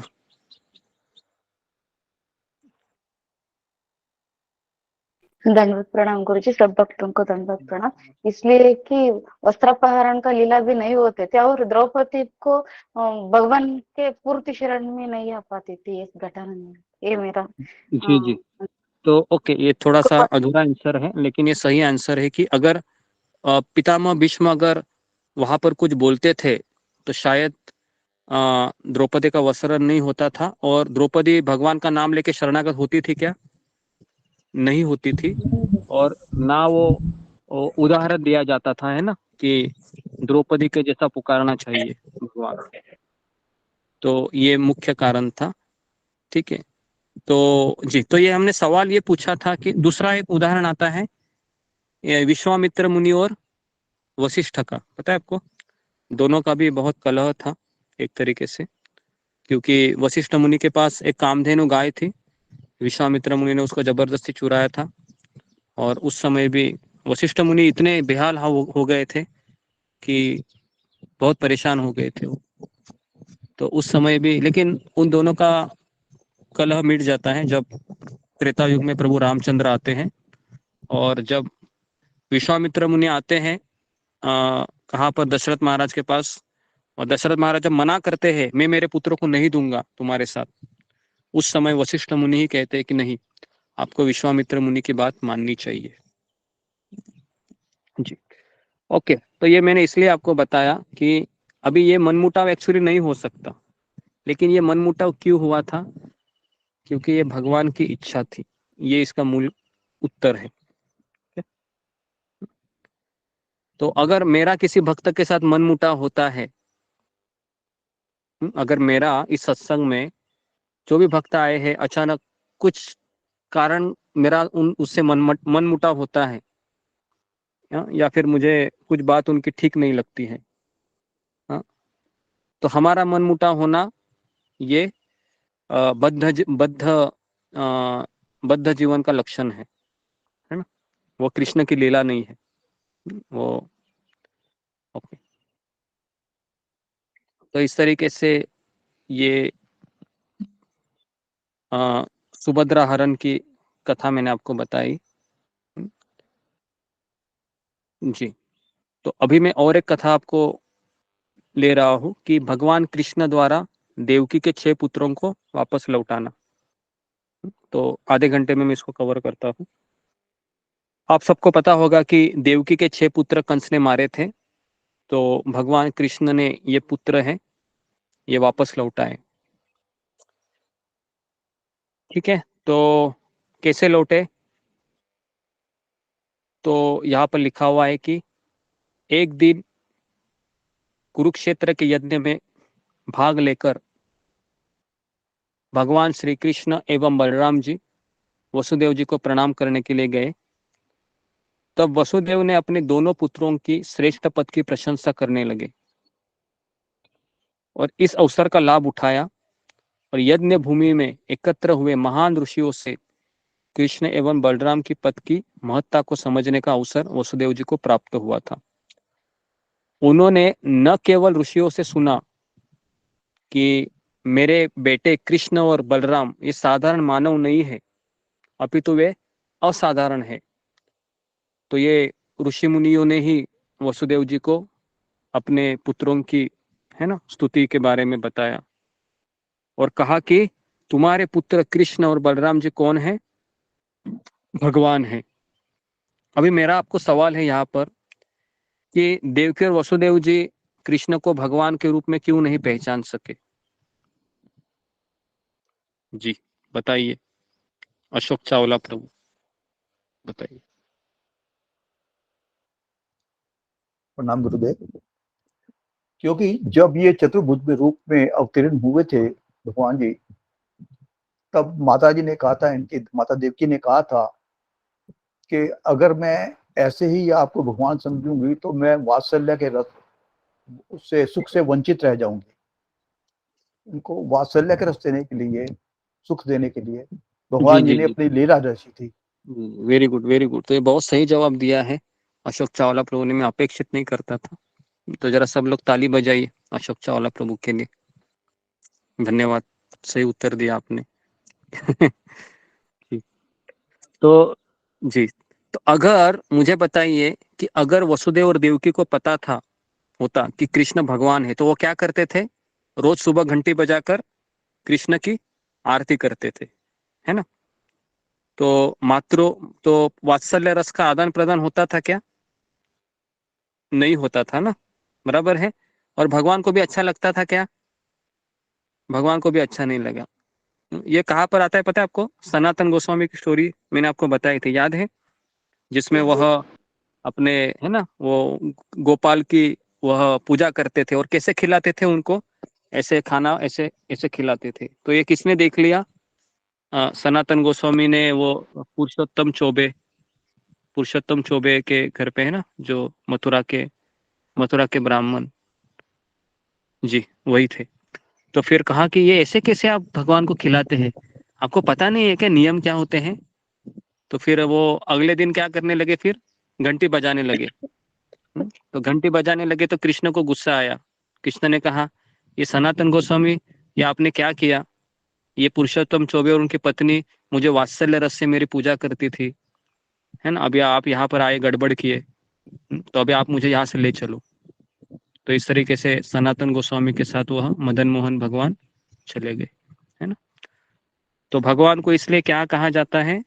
भगवान को कहा जाता है कि भगवान रसराज है।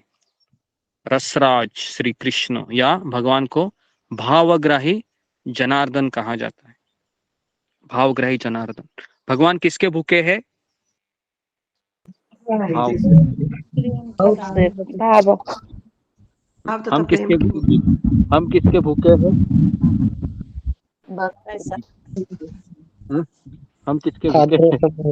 प्रेम। ठीक है, ओके। हम सब, कोई प्रेम का भूखा है ना, कोई पैसे का भूखा हो सकता है, तो अलग अलग भूख है। कोई प्रसाद का भूखा भी हो सकता है।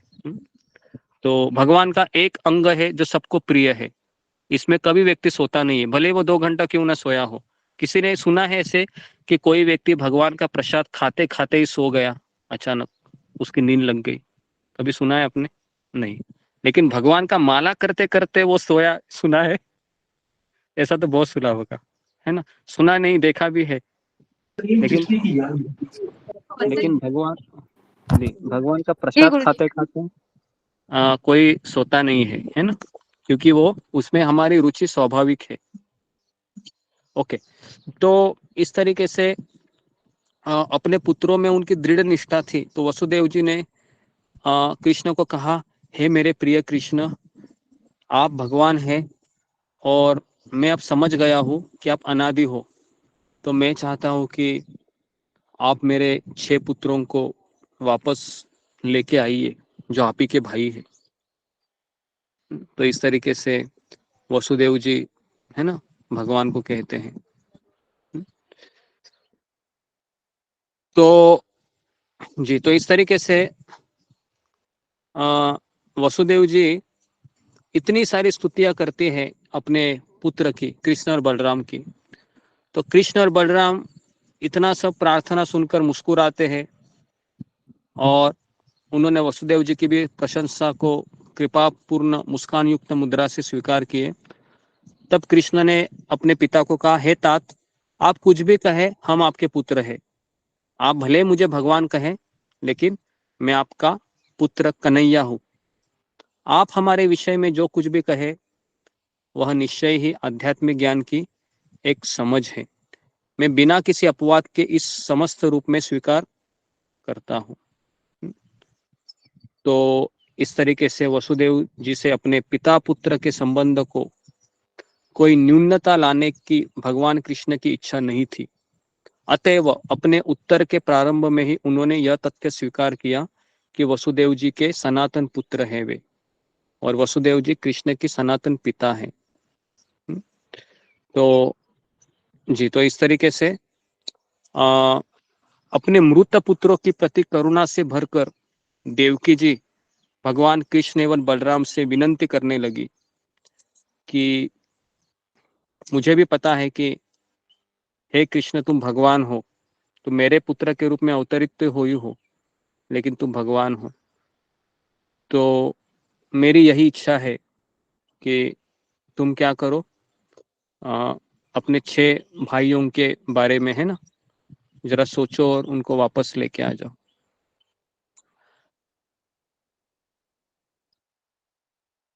तो इस प्रकार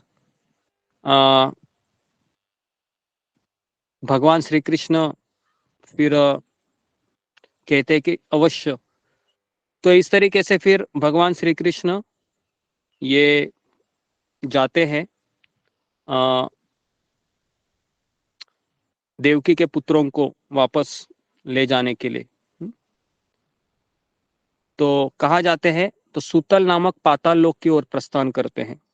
सुतल नामक लोक है ना, पाताल लोक की ओर, जो हमने ब्रह्मांड के मैप में देखा था नीचे। तो पहले अपने वामन अवतार के समय असुरराज बलि महाराज ने सर्वस्व भगवान को दान करके उन्हें प्रसन्न कर दिया था। तो बलि महाराज वहां पर ही रह रहे थे। तो जब इस महान भक्त बलि महाराज ने देखा कि स्वयं कृष्ण और बलराम दोनों मेरे घर पधारे हैं, तो वे तत्काल ही आनंद की सागर में डूब गए। जैसे उन्होंने अपने समक्ष भगवान को देखा, तो अपने आसनों से खड़े हुए भगवान के चरण कमलों को प्रणाम किया, और बलि महाराज ने अपने पास का सर्वोत्तम आसन कृष्ण और बलराम जी को दे दिया, और बलि महाराज उनके चरणारविंदों का प्रक्षालन करने लगे। कौन मुझे कहेगा कि कोई अगर हमारे घर में आता है तो हमें उनके चरणों को इतना क्यों महत्व देना चाहिए? क्या इसका पीछे कारण हो सकता है? कोई मुझे बता सकता है? जी, फिंगर जी बोलिए। सुषमा बैग।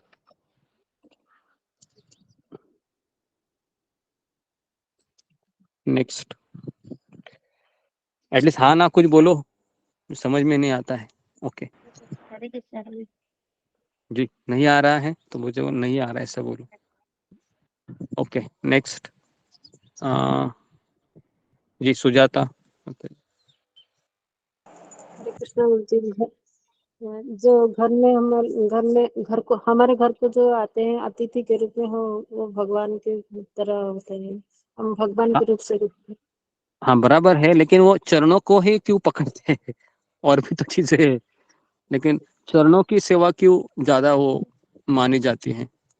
जो तो इसका मेन कारण है कि जब हम किसी के चरणों को पकड़ते हैं तो हम क्या दर्शाते हैं कि आप मेरे स्वामी हैं और मैं आपका सेवक। तो जी प्रभु जी, तुलसी बाबा ने कहा भी है ना कि सेवक सदन स्वामी आगमनु मंगल मूल अमंगल गमनु। जी जी जी जी जी, अच्छा होगा, आपने भी लाइन पूरी कर दी, धन्यवाद जी। तो इस तरीके से बलि महाराज है ना। गुरु जी जी क्षमा करना, हाँ बोलिए। ये भी तो एक हो सकता है कि चरण छूने से हम झुकते हैं, झुकने से विनम्र बनते हैं। हाँ हाँ जी जी जी सही है, क्योंकि हम सेवक को स्वीकार करने में उसमें विनम्रता सब कुछ आएगी उसमें, है ना। तो इसके लिए वह एक्चुअली चरणों को पकड़ना, है ना। तो जब परम पूज्य राधानाथ स्वामी महाराज की व्यास पूजा होती है ना, उनके जन्मदिन पे, तो उस समय उन सारे शिष्य हैं उनके चरणों को धोते हैं। और पहले एक होता था, लेकिन अभी इतने सारे शिष्य हैं, है ना, तो सबको लगता है कि हम करें हम करें हम करें। तो इसके लिए महाराज अभी थोड़ा सा है ना मना करते हैं, क्योंकि सब लोग अगर अभी महाराज के 5000 शिष्य हैं, उससे भी ज्यादा है ना। अगर 5000 शिष्य करना चाहेंगे तो बताइए कि महाराज को खाना खाने को भी मिलेगा क्या अवसर? सब लोग आएंगे वहां पर, है ना। तो और इसके लिए मैक्सिमम जो महाराज के एकदम निकट शिष्य हैं उनको ये अवसर दिया जाता है। तो बलि महाराज ने भगवान के चरणों को पखारा और बार बार भगवान के चरण कमलों को पकड़कर उन्हें अपने वक्षस्थल पर रख लेते थे, मतलब गोदी में बेसिकली। और मतलब क्यों गोदी में रखते थे? क्योंकि वो संपत्ति है हमारी, है ना। हमारी सबसे बड़ी संपत्ति क्या है? इसके लिए हम क्या बोलते हैं गुरु पूजा में? श्री गुरु चरण पद्म केवल भक्ति सदन, है ना। वंदे मुहि सावधान मते, है ना। तो श्री गुरु चरण पद्म केवल भक्ति सदन, तो उसको हमको क्यों वो इतना दर्जा गया है? क्योंकि वह हमारा धन है, वह एक तरीके से। तो और रामायण में भी हम देखते हैं कि भरत महाराज जब प्रभु रामचंद्र से मिलते हैं, है ना, चित्रकूट पे, तो प्रभु रामचंद्र से वो क्या मांगते हैं? अपनी चरण पादुका ही मांगते हैं ना जी। और कौन सा दृष्टांत आपको याद आ रहा है चरण कमल का, पादुका का? मुझे लगता है कि वही है। केवट का आ रहा है, केवट वाला। हाँ हाँ केवट वाला भी, जी जी। केवट भी क्या करता है कि जी जी, जब लक्ष्मण जी है ना, लक्ष्मण जी देखते घूर घूर के देखते हैं केवट को, कि केवट उटपटांग की बातें करता है और प्रभु राम को कहता है कि मुझे आपके चरणों को पखारना है ना। तो वो कहता है कि मैं इसलिए ये बता रहा हूँ क्योंकि आपके चरण कमल में स्त्री बनाने की बहुत शक्ति है। पहले ही मेरे घर में एक स्त्री है ना, मेरा दिमाग खाती रहती है, और स्त्रियां बनेगी तो क्या होगा बताइए, है ना। मेरी नौका स्त्री बन जाएगी। ये कौन सी लीला भगवान ने की थी? वो लीला अहिल्या का उद्धार किया। अहिल्या का उद्धार किया था ना। तो इसके लिए केवट ने वो सुना था, तो इसके लिए भगवान को कह रहा था कि आपके चरणों में, चरण रज में बहुत ताकत है, तो मैं इसके लिए मैं आपके चरण रज को पानी से धोना चाहता हूँ। और भगवान ने क्या किया? भगवान ने कहा कि पकड़ो और धो लो जल्दी, मुझे जल्दी जाना है गंगा पार करके। पूरे रामायण में भगवान ने किसी को नहीं कहा अपने चरण धोने को, केवल कौन है? वह केवट, वही एक है ना। तो भगवान किसी को भी कृपा देते हैं। और भगवान उसने क्या किया, फिर उसने उस पानी को पी लिया और अपने पत्नी को दे दिया और अपनी नौका के ऊपर भी उसको छिटकारा और अपने परिवार, पूरा घर परिवार में उन्होंने उस पानी को छिटकारा। और वाल्मीकि रामायण नहीं, तुलसीदास में, ये रामचरितमानस में तुलसीदास जी लिखते हैं कि ये केवट बहुत भाग्यशाली था। और ये केवट कौन था अगर आपको पता होगा तो कछुआ था। ये कछुआ था वो, है ना, कि क्षीर सागर में जब लक्ष्मी जी जब भगवान की चरण वंदना कर रही थी तो वहां पर एक कछुआ आया था। तो लक्ष्मी ने क्या, वो कछुआ क्या करना चाह रहा था, भगवान के चरणों के लाल लाल चरण कमल के पास आना चाह रहा था। तो लक्ष्मी जी ने क्या किया, उसको ऐसे थोड़ा सा हट किया, ऐसे निकाल दिया ऐसे। तो भगवान को पता था कि ये बेचारा क्यों आया था, तो भगवान ने उसको फिर रामायण में वो अवसर दे दिया, है ना, चरणों को पखारने का। इस तरीके से वो लीला है। ओके जी। तो इस तरीके से फिर भगवान है वह बलि महाराज के पास चले गए। बलि महाराज ने अलग अलग उनको प्रार्थनाएं किए, है ना। और इस तरीके से बलि महाराज की स्तुति सुनने के बाद कृष्ण ने कहा, हे प्रिय असुर राज, स्वयंभू मनु के संवत्सर में मरीचि नामक प्रजापति ने अपनी पत्नी उर्णा के गर्भ से 6 पुत्र प्राप्त किए थे, जो सभी देवता थे। एक बार ब्रह्मा जी अपनी पुत्री पर मुग्ध हो गए तथा उन्होंने काम वासना से प्रेरित होकर उसका पीछा किया। उस समय इन 6 देवताओं ने अत्यंत घृणापूर्वक ब्रह्मा जी के इस कार्य का अवलोकन किया था। ब्रह्मा जी के कार्य का आलोचना उनका एक महान अपराध था तथा इसी कारण उन्हें हिरण्यकशिपु के पुत्रों के रूप में जन्म लेने का दंड प्राप्त हुआ। तो ये लिखिए अच्छे से, आपको पता नहीं होगा शायद कि देवकी के 6 पुत्रों का इतिहास क्या है। तो इसके लिए आप इसको अच्छे से नोट कीजिए कि देवकी के 6 पुत्र वो कौन थे। कहाँ से बैकग्राउंड शुरू होता है, ब्रह्मा जी जब अपनी पुत्री के प्रति आकर्षित हुए थे तो ये 6 देवताओं ने उनकी भत्सना की थी और वहां पर उनको शाप मिला था। और इस तरीके से वह हिरण्यकशिपु के पुत्रों के रूप में जन्म लिए थे 6। फिर हिरण्यकशिपु के इन पुत्रों को माता देवकी के गर्भ में स्थापित किया गया। तो हिरण्यकशिपु के इन पुत्रों को माता देवकी के गर्भ में स्थापित किया गया। जैसे उन्होंने जन्म लिया, कंस ने एक के पश्चात उनका वध कर दिया। प्रिय असुरराज, माता देवकी इन मृत पुत्रों का फिर से दर्शन करने के लिए अत्यंत उत्सुक है तथा कंस के हाथों उनकी अकाल मृत्यु के कारण वे अत्यंत दुखी है। अपनी माता देवकी को संतुष्ट करने के लिए मैंने उन्हें अपने साथ ले जाने का निश्चय किया है। तो इन 6 बद्धात्माओं के नाम है, इनके नाम लिखिए 6 पुत्रों के जो देवकी के थे। पहला है स्मर, उसके बाद है उद्गिथ, तीसरा है परिश्वंग, चौथा है पतंग, 5वां है क्षुद्रमृत और छठा है घृणी। तो ऐसे 6 नाम है जो देवकी के 6 पुत्र थे पहले। इन्हें पुनः अपने देव, छठा कौन सा है? छठा घृणी है, घृणी। उन्हें पुनः अपना देवताओं का पद प्राप्त हो जाएगा। इस प्रकार असुरराज को सूचित करने के उपरांत कृष्ण ने बोलना बंद कर दिया और बलि महाराज भगवान का प्रयोजन समझ गए। उन्होंने भगवान की उपासना की और कृष्ण तथा भगवान बलराम 6 बद्धात्माओं को साथ लेकर द्वारका नगरी लौट गए और अपनी माता देवकी के सामने उनको खड़ा किया।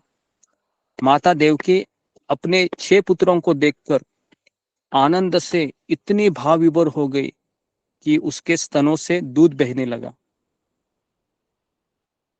और वे शिशुओं को बार बार अपनी गोद में लेने लगी तथा उसका सिर सूंघते हुए विचार करने लगी, वे मेरे खोए हुए पुत्रों को वापस ले आए हैं। उस समय वे विष्णु की शक्ति के अधीन हो गई तथा ममता पूर्वक वे अपने खोए हुए पुत्रों के सानिध्य का आनंद लेने लगी। तो कहा जाता है कि देवकी के स्तनों से निकला हुआ दूध अमृत था और भगवान श्री कृष्ण ने भी उस दूध का पान किया था। इस प्रकार वो 6 जो शिशु थे, है ना, बद्ध आत्माएं, उन्होंने भी देवकी के उन स्तनों से दुग्ध पान किया। तो इसके लिए वो क्या हो गया, महाप्रसाद हो गया, क्योंकि भगवान ने भी ये स्पर्श किया था। तो इससे उनको तत्काल दूसरा शरीर प्राप्त हुआ, तत्काल वो आत्मज्ञानी बने और देवकी को प्रणाम करने लगे और वह अपने अपने स्वर्गलोक को चले गए। और इस तरीके से माता देवकी आश्चर्यचकित रह गई कि उनके मृत पुत्र वापस लौट आए थे तथा अपने अपने लोकों को चले गए। तो वे भगवान कृष्ण की लीलाओं का चिंतन करने की इन घटनाओं से आश्वस्त हो गई। तो इस तरीके से शुकदेव गोस्वामी ने इन कथाओं का वर्णन। तो अभी मेरा यहाँ पर प्रश्न है कि ये 6 पुत्र भगवत धाम क्यों नहीं गए? ये 6 पुत्र है वह वापस स्वर्गलोक चले गए, ऐसा यहाँ पर शुकदेव गोस्वामी बताते हैं। आखिरी क्वेश्चन है, इसके पश्चात हम विराम देते हैं। बताइए जस्मिता पत्रे। हरे कृष्णा गुरुजी, धन्यवाद प्रणाम गुरुजी। उन्होंने वैष्णव अपराध किया था तो ब्रह्मा जब को उन्होंने ये कहा था, तो इसलिए इस अपराध की वजह से उसने वो सड़क लग गए थे। हरे कृष्णा गुरुजी, धन्यवाद प्रणाम। ओके, ठीक है जी। नेक्स्ट इंदु तनेजा, आप कुछ कहना है?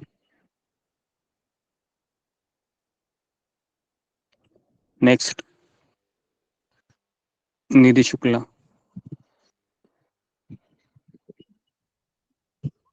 नेक्स्ट स्मिता रानी।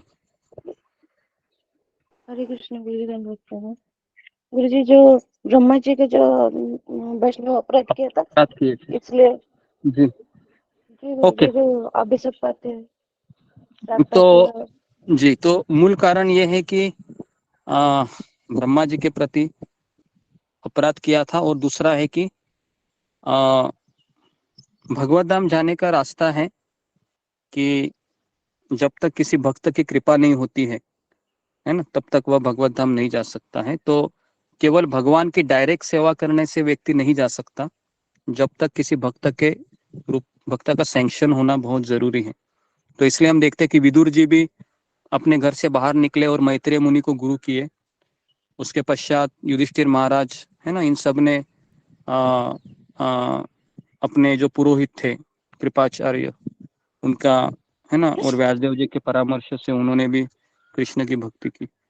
ठीक है, तो ये 2 कारण थे उनके। ठीक है, तो यहाँ पर आज हमने 3 स्टोरियां कवर की 1.5 घंटे में। पहली स्टोरी थी कि सुभद्रा हरण की, दूसरी स्टोरी थी कि बहुलाश्व और श्रुतिगण इनका उद्धार, और तीसरा स्टोरी थी कि देवकी के 6 पुत्रों को वापस कृष्ण के द्वारा लौट लाना। ओके, तो जी, किसी का प्रश्न है तो एक प्रश्न हम ले सकते हैं, अगर आपको किसी लीला में कंफ्यूजिंग है तो। जी ओके, गीता माता जी बताइए। धन्यवाद प्रणाम गुरुजी। मुझे छोटा प्रश्न है, आप कुछ मत सोचना, उसके निश्चित क्वेश्चन है। वो अमृत पिए थे कृष्ण भगवान और भी वो मारे गए तीर से, इसके मुझे डाउट है गुरुजी। धन्यवाद अवकाश देने के लिए। कौन मारे थे, समझा नहीं मैं।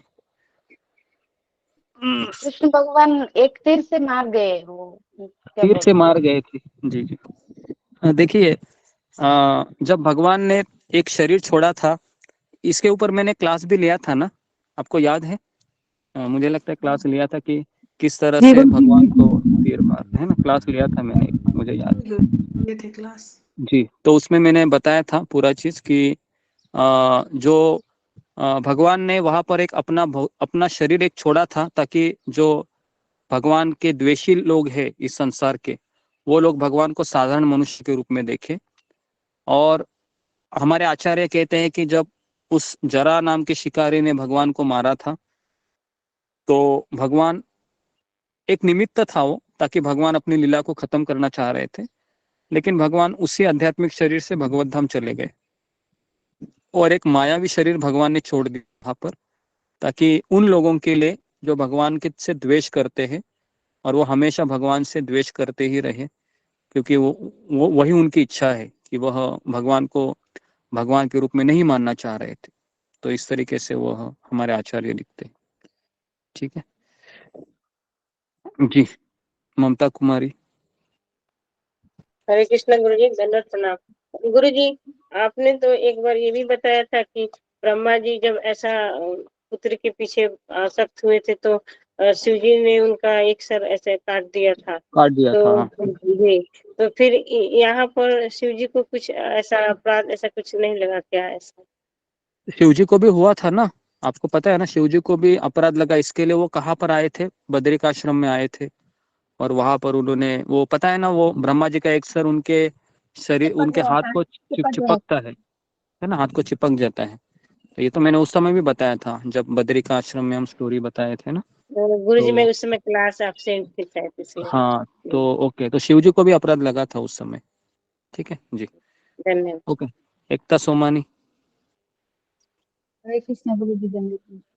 गुरुजी ने ब्रह्मा जी ने जो ये कार्य किया था कि ये पुत्र के ऊपर मोचना, ये तो काम तो गलत ही था, तो उसमें रोष किया तो गलत क्या किया? नहीं, गलत ही तो है ना, आप ऐसा कैसे बोल रहे हैं? अब अपनी पुत्री के प्रति वो आकर्षित हो गए, उनकी पुत्री का नाम वाक यही था। तो बोल रही हूँ।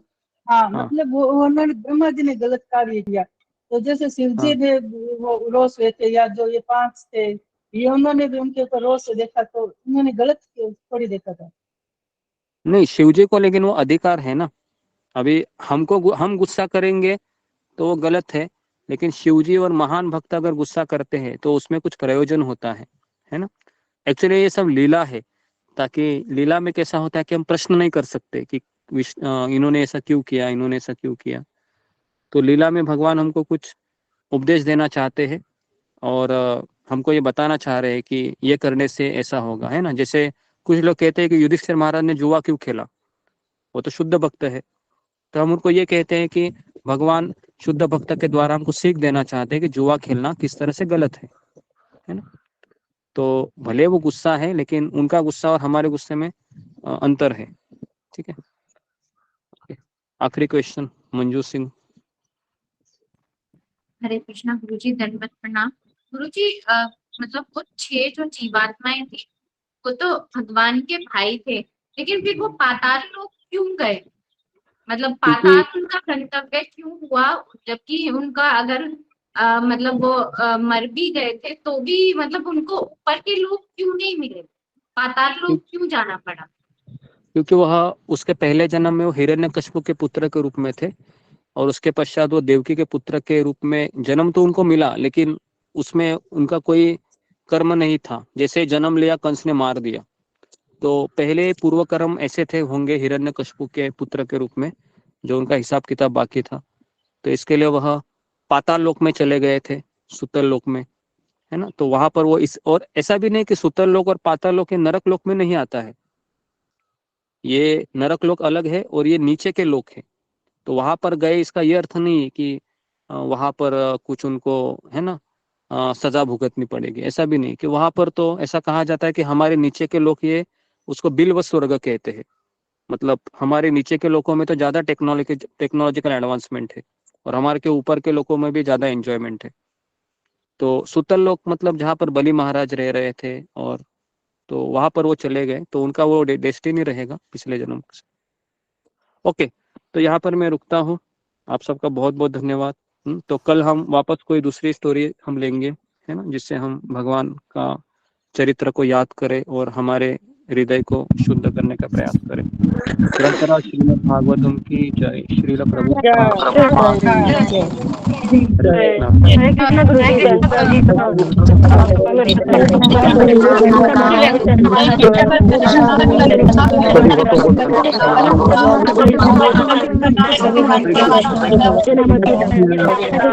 प्रणाम गुरु जी, सब भक्तों को धन्यवाद प्रणाम।